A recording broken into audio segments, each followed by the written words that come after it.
was a Tory party conference yesterday and Rishi Sunak made his case for a smoke-free generation. He says that kids aged 14 and under will never be able to legally buy a cigarette under plans to raise the smoking age by 1 year each year, which means smoking could be virtually wiped out in the next 60 years. The question then... clap.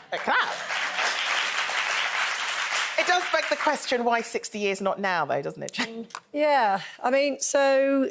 It's, as you say, it's going to rise each year, the age. So, say in 2043, so what's that, 20 years' time, only those over 35 will legally be able to buy cigarettes, and then it just keeps going up and going up. But then you're going to have these ridiculous situations where someone who's 40 can buy cigarettes, but someone who's 39 can't. Wow. So, of course, what's going to happen is that they're just going to get their slightly older friends. Yeah.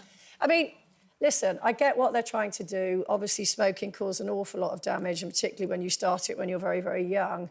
But, you know, a lot of people are against banning things. They feel that it's illiberal. And, of course, drugs are banned and people still take drugs. So it might not. I think they need to actually look more at the reasons why kids start smoking, and particularly the behaviours in family homes. So a lot of adults would always say, I don't want my kids to smoke. And it's like, yeah, but you're smoking in front of them. And so then when your children... I've got a friend who smokes, and then her kids started to smoke. She didn't have a leg to stand on. Yeah. Because they went, well, you do it. But I would say, for me as well, I remember starting smoking really young. I was one of those kids that was You sort were of a like... rebel. Well, no, I think I was quite normal, actually. I mean, a lot of us started smoking when we were quite young. But it was more my peers that influenced me then. It wasn't my parents' behaviour. It was my friends. Everyone was doing it, that kind of thing. And I wonder, with the smoking thing, are they focusing on smoking when they should be looking at vaping?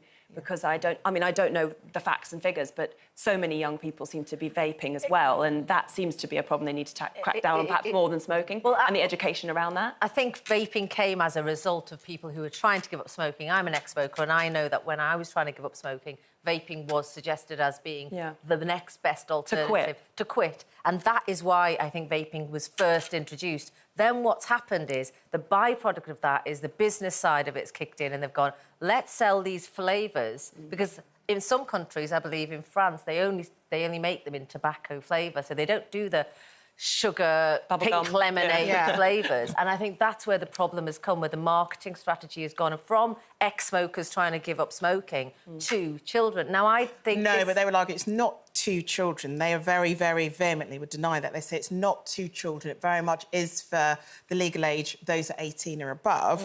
But the argument is, if you have something that's brightly coloured, you have something that comes in an array of flavours like strawberry, raspberry, and all the ads have got pop music and... Then it's something that will... The byproduct of that is that it will be attractive to children. If you talk to any teacher in any secondary school anywhere in the country, one of the things that they are most concerned about is at lunchtime, kids will just go into the toilet and they will just vape continuously because a smoke detector won't pick it up, and because it doesn't smell, it's not like, you know, the waft of a cigarette smoke, they're able to do it without getting caught. And are they banned in schools? They are absolutely banned in schools. But it's easier to do it. Has it made any difference, though, banning it? No, but it doesn't... I mean, you're not allowed to smoke in school, full stop, especially on school grounds, be you a teacher or a student. You're just not allowed to do that.